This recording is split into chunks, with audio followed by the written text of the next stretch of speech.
Voilà, eh bien, il est 11h30 et je vous remercie tous de nous rejoindre pour cette troisième conférence du programme de cette matinée qui est consacrée à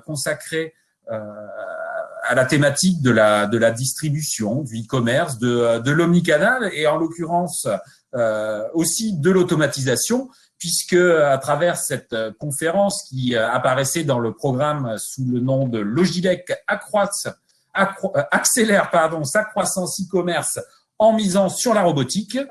Il fallait entendre par la robotique d'Exotech, en l'occurrence. Et par rapport à la slide que vous avez vue s'afficher pendant la petite attente, je vous présente donc Evelyne Reynaud, la directrice commerciale France et Benelux d'Exotech. Et je dois d'ores et déjà vous dire que Solange Marie, la responsable transformation agile de Logilec Leclerc, ne va pas pouvoir être des nôtres ce matin. Pour autant, je sais que dans la présentation d'Evelyne Reynaud, il y aura quand même une intervention filmée de Solange Marie, et je sais qu'elles ont aussi ensemble construit cette présentation.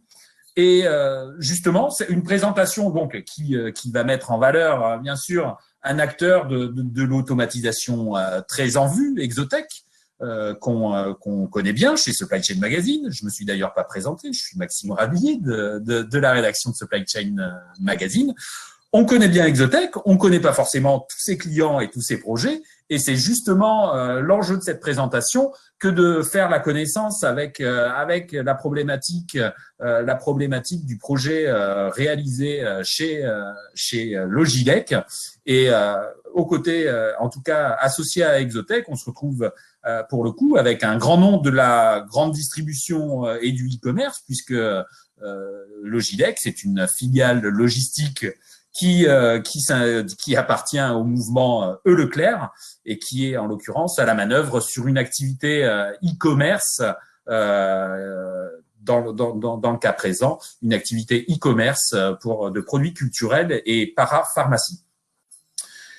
Donc, votre intervention, et je veux pas tout dévoiler, je sais que vous allez d'abord nous parler d'Exotech, de ses solutions, et d'ailleurs, j'invite nos téléspectateurs, on va les appeler comme ça, à être attentifs parce que vous allez notamment évoquer quelque chose de nouveau dans la gamme d'Exotech, et quelque chose de nouveau qui prendra d'autant plus son sens que vous l'évoquerez aussi dans le déroulé du programme et du projet que vous allez évoquer dans une deuxième partie, qui est le projet de Logilec. Écoutez, Evelyne, je vous laisse la parole. Très bien, merci. Bonjour à tous. Donc, on va passer tout de suite au slide suivant, puisqu'on a vraiment bien eu cette présentation du contexte du projet. Donc, comme vient de le rappeler Maxime, on va vraiment décomposer cette présentation, je dirais, en trois parties. On va quand même si vous dites que nous sommes connus, rappeler un petit peu qui nous sommes. On va rentrer un peu dans le détail quand même de notre solution Goods to Person, puisque c'est bien de cette solution dont il s'agit aujourd'hui qu'on a installée chez Logilec. Donc, on va essayer de vous la redécrire en synthèse pour que déjà vous la connaissiez bien. Et ensuite, on a préparé vraiment ce rendez-vous ensemble avec Solange Marie. Donc, on pourra décrire leur projet. Et on aura la chance de pouvoir passer deux vidéos. Une première vidéo qui vous montre in situ la solution. Et puis, une vidéo interview de Solange qui vous dira ce qu'ils ont retiré de ce projet. Et on gardera la fin de cette intervention pour répondre à toutes les questions que vous aurez pu poser donc, sur le chat de la conférence. Suivant. Voilà, donc Exotech. Donc Exotech, nous sommes une jeune entreprise française dans la région de Lille, mais qu'on peut qualifier de société en hypercroissance, puisque malgré notre jeune âge, nous avons déjà installé une quinzaine de sites qui sont en production, donc dans différents secteurs, on y reviendra après, mais on a commencé notre activité vraiment dans le domaine du e-commerce et puis désormais dans le B2B, enfin, le multicanal, et puis on commence à s'étendre sur d'autres secteurs. On a 4000 m² de locaux en région lilloise qui nous permet d'à la fois faire la production, la conception, la production de nos solutions. Et on héberge bien sûr aussi nos équipes déploiement qui vont installer ces solutions-là chez nos clients. À date, nous avons la capacité dans ces locaux-là de produire 4000 robots par an, pardon, par an. Et déjà, à cette fin 2020, donc nous aurons réalisé un chiffre d'affaires de 45 millions d'euros à peu près. Et nous sommes une entreprise donc vraiment avec une grande ambition de développement, comme je le disais, à la fois en France, mais aussi à l'international. Et tout simplement, nos patrons nous donnent comme objectif de doubler chaque année.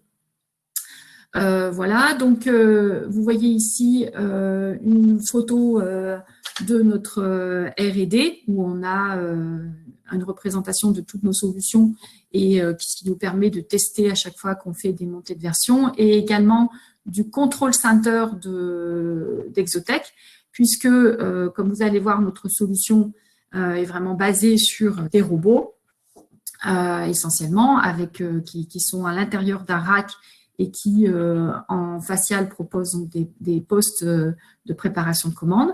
Et nous avons la capacité, depuis notre control center, de prendre la main sur chacun de nos robots, ce qui nous permet, entre autres, de pouvoir proposer une très, très haute disponibilité de nos solutions. Et vous voyez ici, en toute transparence, le reflet de la disponibilité de l'ensemble des sites de nos clients qui est supérieur à 98%. Il faut savoir que chez Exotech, vraiment, c'est une valeur et un point extrêmement fort. Nous designons des solutions pour nos clients. Nous définissons donc un objectif cible en termes de flux et nous nous engageons sur ce flux et nous nous engageons sur une disponibilité de nos solutions supérieure à 98%. Voilà, donc ça, c'est un élément très important à savoir. Suivant.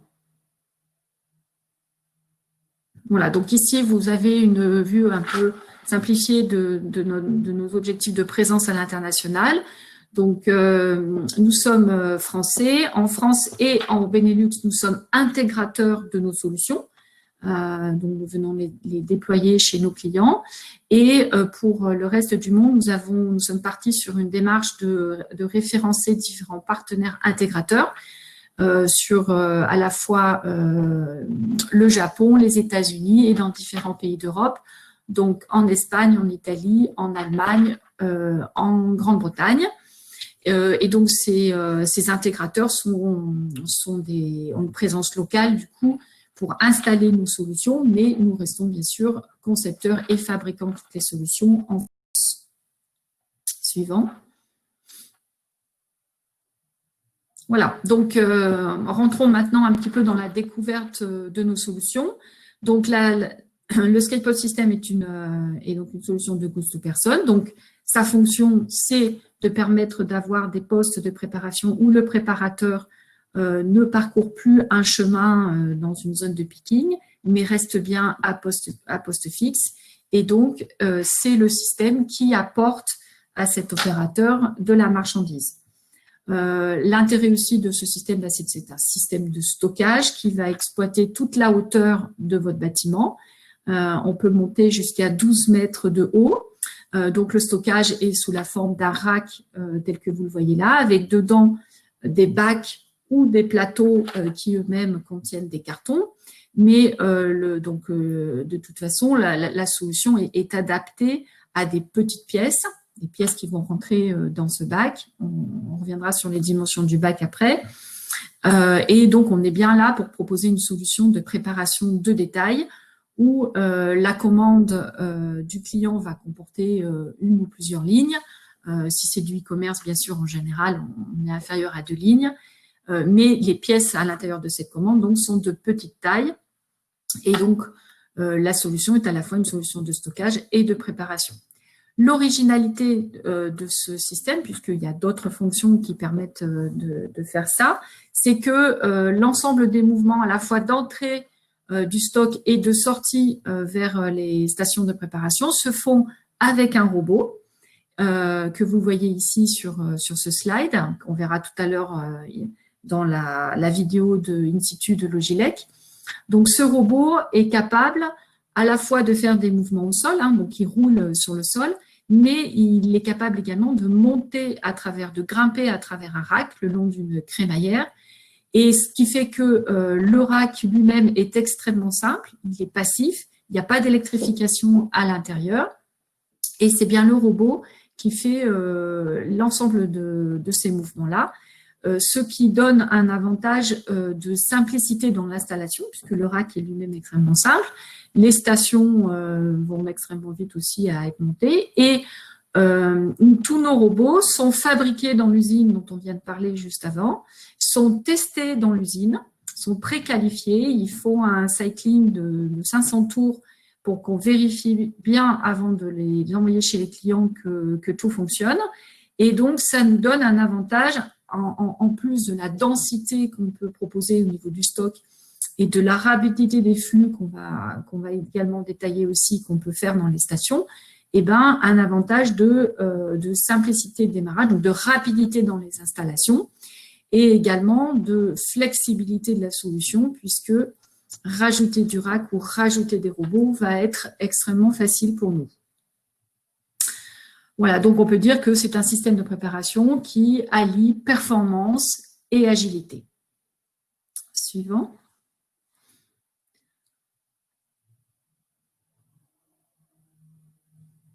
Désolée, on est obligé de passer chacun des slides.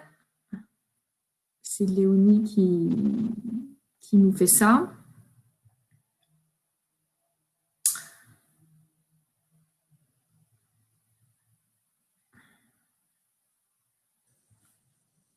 Je reviens. Je crois que Léonie, qui a les slides, a un petit souci dans le mode partage.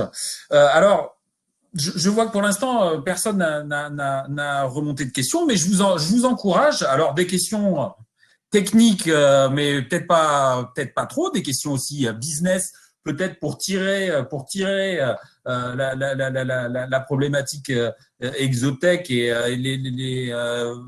voir si Exotech serait approprié pour vos propres opérations. N'hésitez pas dans la colonne ad hoc, même si je sais qu'il y a d'ores et déjà eu une question qui avait été formulée en amont de la conférence. Voilà, je vois que le slide est affiché. Je vous laisse reprendre le fil. Désolée, ok.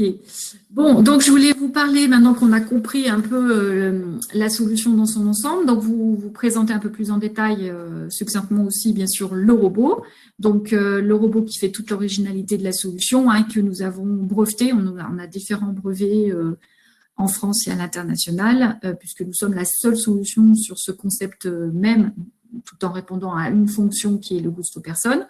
Donc, le bac est un bac qui est donc charge dessus un plateau ou un bac. Le bac fait de base 600-400 et peut avoir différentes hauteurs, 220, 320 et 420.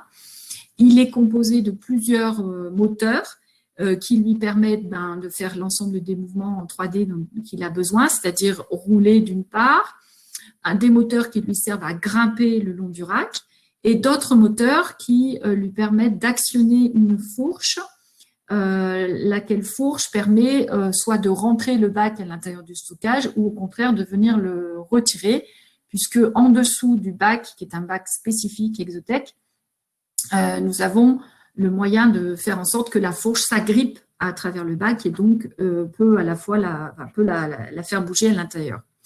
On voit aussi devant le robot un laser. Donc, le robot connaît son environnement et en permanence, par le biais du laser, vérifie que dans son environnement très proche, il n'y a pas un obstacle qui est en train d'arriver, ce qui immédiatement le fait s'interrompre, puisque c'est en théorie pas normal, puisque l'objectif le WCS de notre solution, c'est de piloter ces robots et de lui prévoir les missions qu'il a à faire. Donc, lui, il exécute à la vitesse maximum, c'est-à-dire qu'il va jusqu'à 4 mètres par seconde au sol, ce qui est très rapide.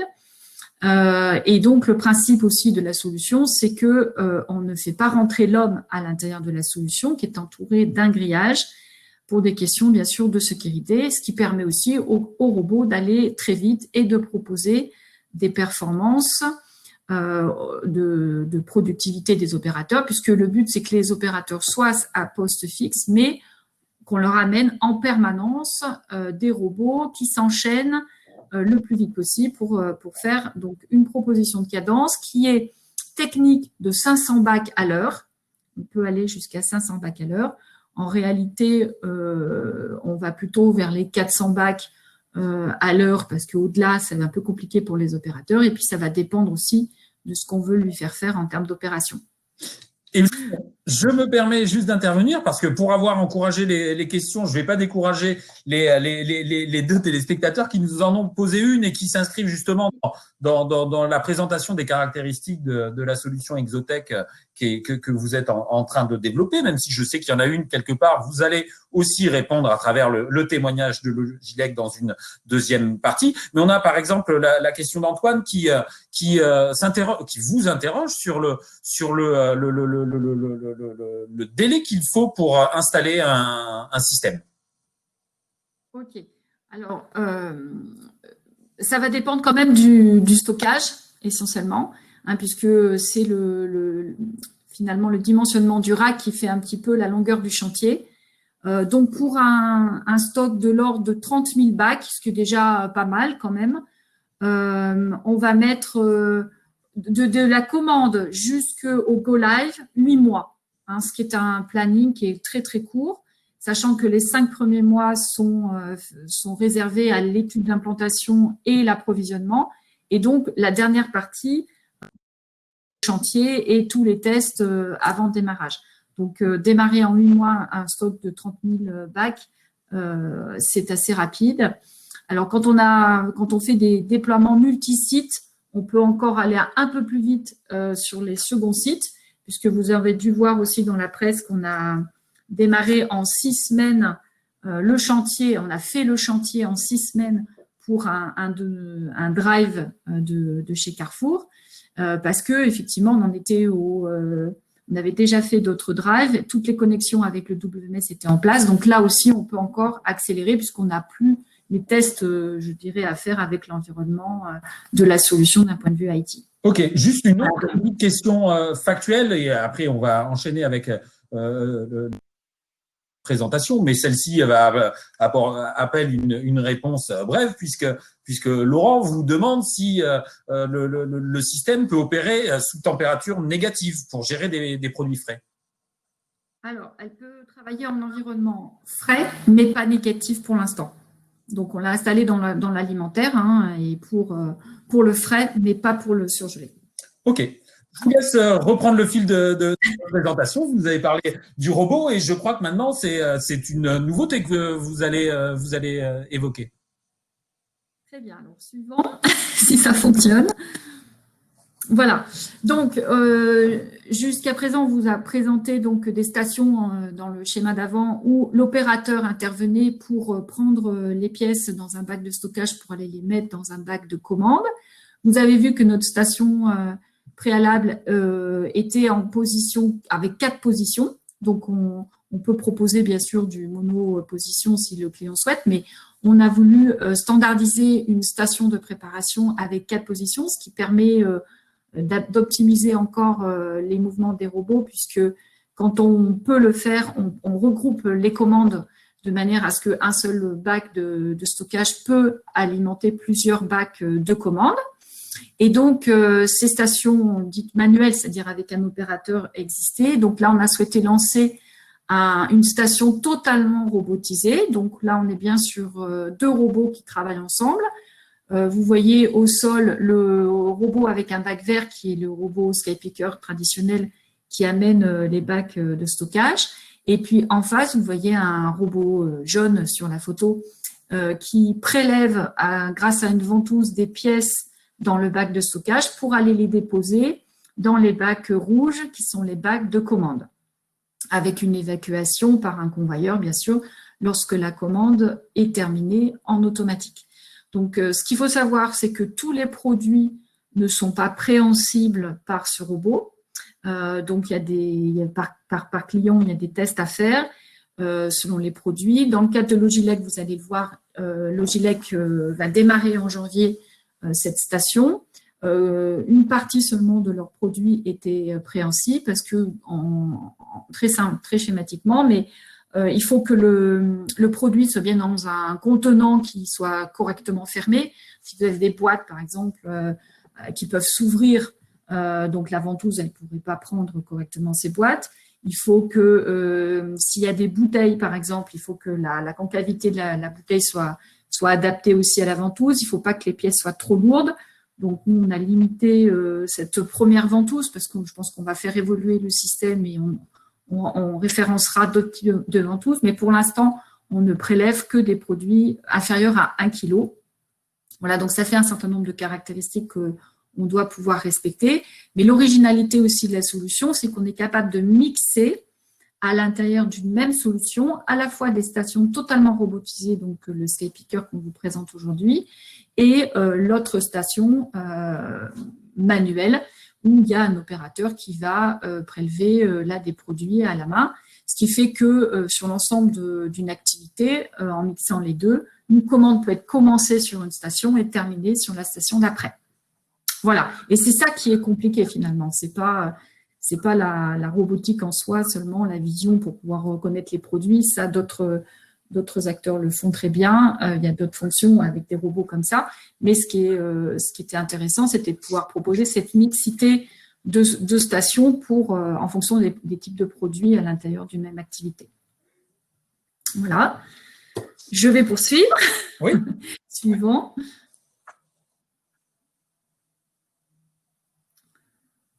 Voilà, donc, on arrive un peu tardivement sur une idée principale qu'on voulait développer dans ce webinaire, mais je pense que derrière cet écran, il y a beaucoup d'acteurs du retail ou du e-commerce pure player même, qui connaissent parfaitement leurs enjeux. Leurs enjeux, c'est de faire à chaque fois qu'on fait une préparation zéro défaut, avec 100% de qualité, de bien sûr la faire à moindre coût, avec des solutions extrêmement performantes, de pouvoir proposer un service de livrer en jour J, donc un système qui sait attraper des commandes le plus vite possible.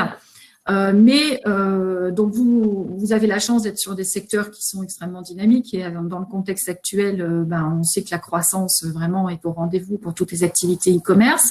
Mais par contre, c'est pas toujours facile de savoir quel est son plan de croissance sur les années à venir.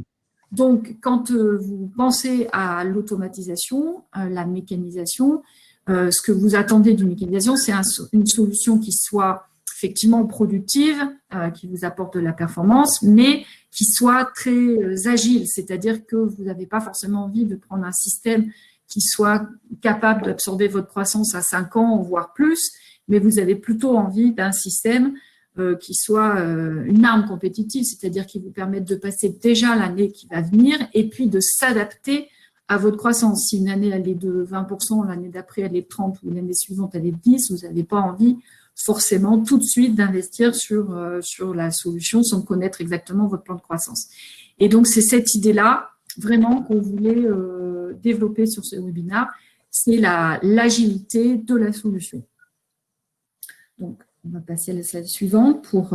Oui, sachant qu'il faut… je vois que l'heure tourne, il faudra quand même avoir le temps de bien exposer aussi le projet mis en œuvre chez Logilec et qui d'ailleurs répondra et mettra en valeur certains des points sur l'intérêt de la solution, son efficacité, son calendrier de déploiement, sa performance. Je pense que ça vaudra le coup plutôt de détailler ça sous l'angle du témoignage de Logilec.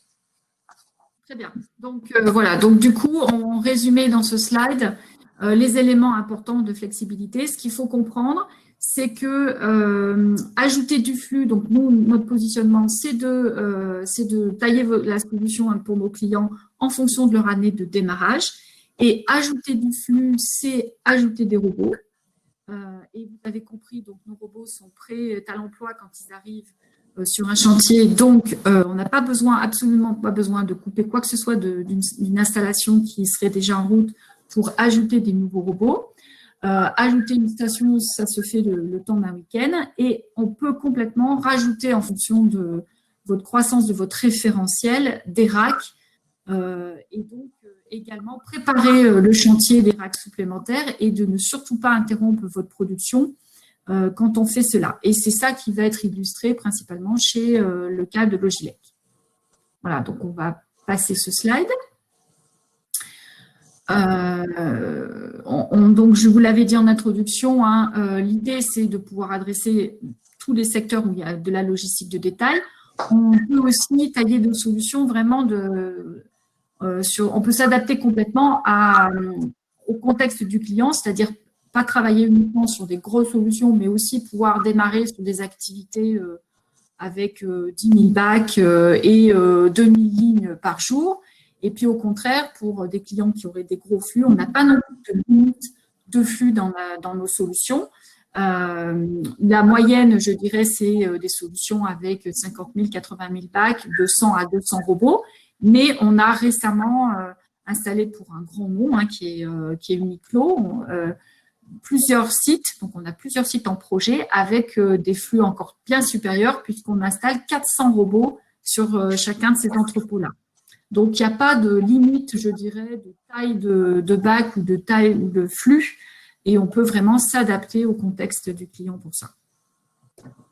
Suivant. Voilà, donc on voulait un peu faire, et puis vraiment on va dans le témoignage de Logilec, positionner le Skypod à travers les différentes solutions Goods to Person qui existent sur le marché. Donc en fait l'idée c'est on puisse allier un petit peu le meilleur de tous les mondes. On est clairement sur les mêmes cadences que peuvent proposer des shuttles, avec 400-500 bacs à l'heure, on est sur les mêmes types de productivité. On sait aller également exploiter toute la densité de votre entrepôt jusqu'à 12 mètres de haut. Donc là aussi, ça fait partie des hauteurs maximum du marché. Contrairement à d'autres solutions récentes en robotique comme les étagères mobiles ou les systèmes type AutoStore qui peuvent pas exploiter toute cette hauteur-là. Et puis, on a voulu avoir la force de l'agilité dont on vient de parler, qui est très importante puisque les systèmes type shuttle, par exemple, n'ont pas cette agilité-là et c'est beaucoup plus compliqué de venir faire grossir une solution après démarrage. Donc, finalement, c'est bien la somme de ces trois grandes forces, productivité, agilité et densité. Et j'imagine qu'on va retrouver ça dans le déploiement chez Logilec. Je fais une transition rapide. C'est vrai qu'il nous reste un bon quart d'heure, mais pour autant, l'idée, c'est aussi de pouvoir rendre justice à ce témoignage client qui a l'avantage d'être opérationnel et d'illustrer bon nombre des points que vous avez soulignés quant aux performances et aux capacités de la solution. Allons-y. Voilà, donc, slide suivant. Voilà, donc vous avez présenté Logilec, donc je ne vais pas y revenir. Le contexte juste de leur projet, c'est qu'ils étaient sur un entrepôt de 5000 m² avec auparavant des étagères et une préparation piéton. Il commençait à leur manquer de place pour passer les pics de fin d'année. Il faut savoir que Logilec, avant même le Covid, avait 30% de croissance annuelle et ils sentaient qu'ils n'allaient pas pouvoir passer cette croissance sans se mécaniser. Donc, on a commencé à discuter avec Logilec en 2018 et ce qui les a intéressés, c'est que justement, ils trouvaient en notre solution les attentes en termes de performance qu'ils souhaitaient, mais surtout de la modularité dans les phases de déploiement qu'ils allaient pouvoir faire, puisque il n'était pas question d'interrompre complètement la production sur leur site. Ils ne pouvaient pas se permettre d'arrêter, de délocaliser la production ailleurs. Donc, il fallait qu'on puisse intervenir à l'intérieur de leur site, tout sur une partie simplement de leur site, et puis de faire grossir progressivement la solution pour leur permettre de continuer sur l'autre partie à utiliser leur site. On va passer le slide d'après. Voilà. Avant de vous montrer comment s'est déroulé le projet, on voulait un petit peu vous expliquer les caractéristiques de la solution et du site. Donc voilà un plan 2D de la solution. Donc la solution, elle est composée d'un peu moins de 30 000 bacs. Elle a au moment du démarrage donc une capacité du système qui était environ de 1200 lignes par heure. Et donc deux typologies de produits, des produits parapharmacie et des produits culturels qui ne sont pas du tout de même catégorie. Donc, pour la parapharmacie, le client a fait le choix de stocker dans des bacs en mono-référence. Et au contraire, pour le produit culturel, quand on a un livre, on en a un, on n'en a pas forcément pour remplir un bac complet. Donc là, on a plutôt travaillé en multi-référence à l'intérieur du stockage. Donc, ce qui fait qu'après, quand on est en mono-référence ou en multi-référence dans un bac, on n'a pas forcément les mêmes productivités en préparation, mais c'est un choix que doit faire le client. Est-ce qu'on veut accélérer le processus de réassort ou au contraire vraiment faire en sorte que, au niveau de la préparation, l'opérateur ne cherche absolument pas son produit. Et donc, dans la solution SkyPod, on peut vraiment faire des choix, le choix qu'on souhaite finalement et paramétrer la solution dans un mode ou dans un autre. Et pour autant, on a dans le même système, à la fois c'est des bacs donc divisés pour les produits. Exactement. Et ces bacs mono-référence pour la parapharmacie, c'est bien ça, mais uniquement pour une préparation e-commerce. Oui, là on n'est que sur un site qui fait du e-commerce, hein. Et on voit bien qu'on peut mélanger à l'intérieur d'un même stock qui est complètement banalisé, hein, différentes catégories de produits avec des processus qui ne vont pas forcément être les mêmes en réception ou en préparation. Voilà, donc on a 8 stations au total. Donc on a commencé par mettre des stations, le premier type de station qu'on a montré tout à l'heure, donc des stations avec des hommes. Et donc en janvier vont démarrer, vous les voyez en haut à gauche du plan, 2 stations de SkyPicker. Et donc une commande va pouvoir démarrer sur une station totalement robotisée et terminer dans une station manuelle. D'accord. On va peut-être pas voir les SkyPickers, mais je crois que vous avez une vidéo pour nous montrer l'installation. Tout à fait. On va la dérouler. Voilà.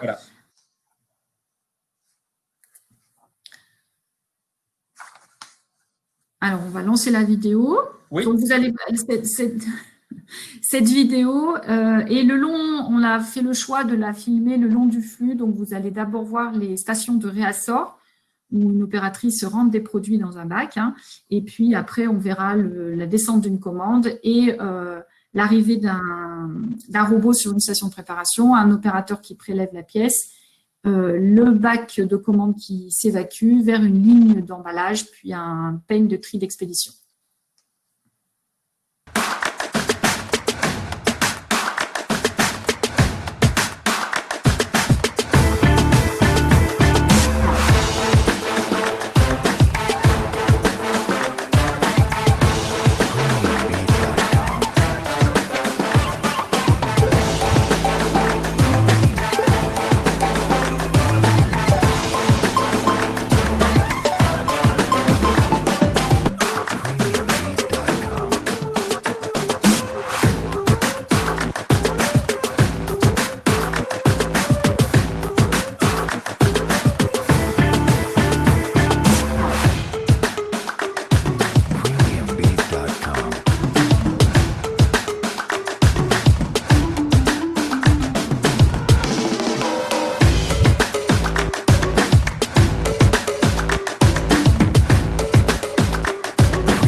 Voilà, donc là, ça va très vite. Donc, j'espère que vous avez pu comprendre le flux. Vous avez dû remarquer aussi au niveau des stations qu'on est vraiment en guide de l'opérateur dans sa prise et dans sa dépose. Donc, quand il est dans un bac multi-compartiment, on lui signale sur un PC devant lui vraiment le compartiment dans lequel il doit prendre la pièce. Il doit scanner des références. Et après, lorsqu'il dépose la pièce, par un put to light, on lui affiche le bac dans lequel il doit déposer sa commande. Donc, l'idée, c'est bien de proposer une préparation zéro défaut et de sécuriser, puisqu'on est en multicommande, le geste de l'opérateur. C'est très important et c'est particulièrement important dans le e-commerce. Donc là maintenant, je voulais vous montrer donc une photo du chantier pendant les 2 phases, qui présente bien les 2 phases par lesquelles on a fait ce projet. Donc à gauche du plan, on voit la première partie qu'on a montée, donc qui était 10 000 bacs à peu près. Et puis donc on a commencé à lancer la production. Le client pendant la production devait préparer de l'autre côté. Et puis, lorsque il y a eu suffisamment de flux et déjà la solution bien en production, on a entamé, le client nous a libéré la place, on a entamé le 2e chantier, on voit au moment du montage ici sur la photo. Et puis, on a à un moment donné mis en route, je dirais plutôt la deuxième partie, et on n'a absolument pas coupé la production de la solution qui était déjà en place. Et puis, ce démarrage, maintenant, on va prendre sa 3e étape, donc avec, en janvier, le démarrage des 2 stations SkyPicker que nous avons ajoutées. Voilà. Donc, pardon, je crois que vous avez justement une petite vidéo aussi de Solange Marie qu'on annonçait au départ et qui rend un petit peu la dimension projet. Je vous propose, c'est vrai qu'il nous reste 8 minutes et quelques, je vous propose de la visiter. Allons-y.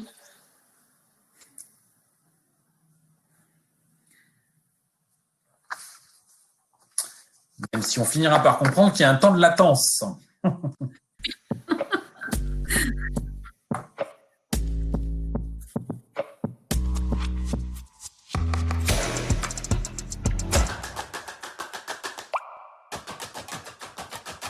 Car nos produits étaient en stockage conventionnel, c'est-à-dire en étagère et en rack. Ce qui signifie que le stock était très étalé et que nous n'exploitions pas la hauteur d'un bâtiment comme ici, qui généralement fait 10 mètres. Ensuite, le process de préparation impliquait des déplacements des opérateurs et des ruptures de charge. Cette solution nous permet d'absorber des pics d'activité que l'on peut avoir annuellement ou de façon hebdomadaire, d'absorber nos futures croissances et enfin d'absorber un référentiel qui se démultiplie de plus en plus. Car cette solution est vraiment innovante. Elle a été rapidement déployée. D'autre part, c'est une solution qui est modulable. C'est-à-dire qu'en fait, on est sur un stockage qui est complètement inerte, qui ne nécessite pas d'électrification. Donc quand on veut agrandir le stock, c'est assez facile puisqu'il s'agit juste de racks à rajouter. Cette solution présente aussi un intérêt. Elle est made in France. Nous devions nous implanter tout en assurant la continuité de l'activité. L'activité était déjà implantée en étagère et nous devions donc implanter cette solution automatisée. Nous avons donc découpé cette implantation en 2 phases. Une première phase avec 10 000 bacs en automne et qui ont accueilli l'activité, donc en automne 2019. Puis une deuxième phase avec 20 000 bacs supplémentaires en juillet 2020 qui nous permet aujourd'hui d'avoir 60 000 emplacements puisque nous avons 2 emplacements par bac. Comme cette solution est une solution goods to man, l'opérateur n'a plus à se déplacer. Nous n'avons plus de rupture de charge au niveau de la préparation. Nous avons des gains de productivité qui ont été multipliés par 4. Comme vous le voyez, aujourd'hui, nous exploitons toute la hauteur du bâtiment. Et cette solution qui était au départ manuelle, étalée sur 5 000 m² au sol, donc sur l'ensemble de la cellule, aujourd'hui est concentrée sur 3 000 m² de stockage.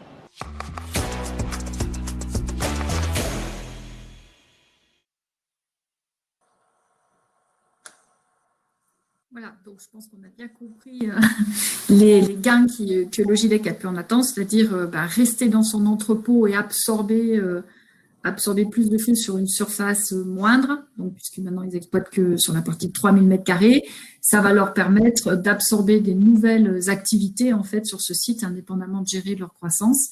Donc ils ont prévu maintenant de mettre de la téléphonie sur ce site et peut-être même des activités B2B. Pour rendre le site multicanal. Avec le SkyPicker, ils vont augmenter encore, je dirais, la productivité d'une partie des lignes de commande sur les articles qui sont préhensibles. Il nous reste 5 minutes et je vais d'ailleurs rebondir sur ce dernier point. Hein. Vous mentionnez la capacité, bien sûr, à ajouter d'autres gammes de produits, mais aussi à traiter des flux B2B. Et je vais rendre justice à une question qui avait été même posée en amont de cette sur la plateforme, mais en amont du créneau de ce matin. Alors d'un spectateurs qui faisait mention de l'automatisation déjà poussée qu'il y a sur d'autres flux Leclerc, ceux de ces centrales d'achat alimentaires, pour justement dans une logique de préparation magasin notamment, et qui s'interrogeait sur la place de cette autre version de l'automatisation et de la robotisation, et quelque part qui s'interrogeait aussi sur la capacité à gérer des flux mixtes via un exotech. Et est-ce que c'est un cas de figure que vous avez retrouvé dans les déploiements de la solution déjà effectués? Alors, cette solution, elle n'est pas faite que pour traiter du flux que e-commerce. Hein, donc, elle est tout à fait aussi capable de traiter des flux B2B et même des plateformes qui mixent à la fois des flux B2B et B2C. Et à titre d'exemple, on peut quand même parler de la société Decathlon qui nous a fait confiance, qui est en train d'installer un projet qui serve à la fois du B2B et du B2C, donc leur magasin et une partie de e-commerce. Et donc, la totalité du stock dans leur cas sur la région qu'on va desservir est dans la solution. Et on n'a même pas de stockage, je dirais, à côté. On stocke l'ensemble de leurs produits et à l'intérieur de la même solution, on traite ces deux flux. Donc, une fois que les préparations sont effectuées, par contre, pour la partie fin de ligne, je dirais, on a bien deux process différents, puisqu'effectivement, quand on est en B2C, on va aller emballer, je dirais, quelques pièces dans un carton. Donc, on a une ligne avec des machines de fermeture de carton. Et quand on est sur du B2B pour adresser les différents magasins, on oriente la marchandise vers un trieur, un gros trieur multi-voies pour aller, là pour le coup, on a préparé dans des bacs et on va ensuite donc expédier ces bacs. Donc, à l'intérieur d'un même entrepôt, on a réussi à vraiment remplir toutes les fonctions de stockage d'une activité complète B2B, B2C et de proposer des processus différents pour qu'une fois que les pièces soient prélevées, elles puissent suivre des parcours différents. Ça me donne l'occasion aussi de vraiment dire un mot sur notre capacité vraiment à être un ingénieriste et un intégrateur complet d'une solution complète. Hein. Donc là, on vous présente le Skypod, mais notre positionnement Exotech, c'est vraiment de prendre l'ensemble des flux du client, de la réception jusqu'à l'expédition et d'ajouter à nos solutions des machines complémentaires qui seraient nécessaires à la conception totale de leur process. Flux e-commerce, flux B2B, mais tout le monde n'est pas Decathlon et n'a pas les volumes de Decathlon. Il y a justement une question qui vient d'être rapatriée dans la colonne question, une question de Jérôme qui s'interroge sur en volume de préparation, à partir de quel moment vous considérez que le système est adapté aussi financièrement dans l'équation économique pour le coup, peut-être en faisant référence à de plus petits projets qui auraient été mis en œuvre. Oui, alors c'est ce que je l'avais mis un petit peu dans une précédente slide, mais nous on considère en fait une station, elle est là pour faire 300-400 bacs à l'heure, hein, selon la typologie du produit. Donc il faut avoir à peu près ça à faire, c'est-à-dire si on multiplie par une journée de travail, je dirais en dessous de 2000 lignes par jour, ça n'a pas trop de sens.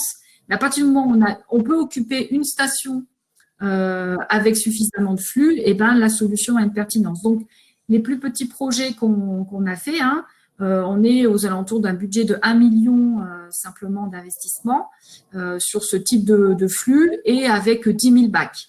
Et on a plusieurs sociétés de ce type-là. Donc, nous, on ne cherche pas à adresser que des grands comptes, même si on est ravis d'adresser des grands comptes. Mais on a la société Durieux, par exemple, qui est dans la fourniture industrielle, une société dans l'agroalimentaire aussi, en Belgique, qui fait que des produits, des foie gras exactement, qui ont toutes les deux des solutions de 10 000 bacs avec des flux, avec la nécessité d'avoir 1 ou 2 stations maximum de préparation.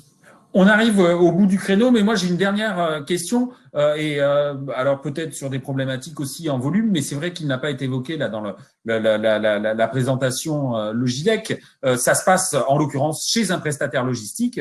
Est-ce que justement c'est un cas de figure plutôt unique et est-ce que vous avez l'impression que le regard des prestataires logistiques a changé vis-à-vis quelque part de ces questions d'automatisation? Mais je vous demanderai d'être bref parce qu'on arrive, on est déjà en débord. D'accord. Oui. Donc, très clairement, c'est vrai qu'il y a encore quelques années, les prestataires avaient du mal à trouver un ROI suffisamment court par rapport à la durée des contrats de leurs clients dans la mécanisation. Donc, ils n'étaient pas forcément acquéreurs d'une solution. Donc, c'était plutôt les clients qui parfois leur imposaient. Donc, nous, on a les deux, on voit qu'il y a les deux cas.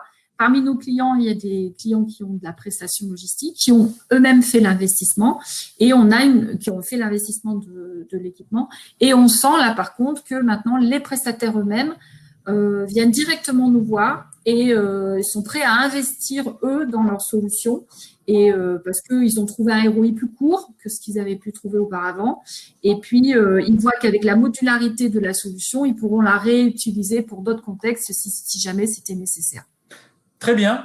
Je vous remercie. Je vais répondre à toutes les questions, mais je sais qu'aussi la plateforme de ce Digital Supply Chain Event permet cette entrée en relation pour creuser les projets, notamment d'un point de vue commercial. Donc, n'hésitez pas.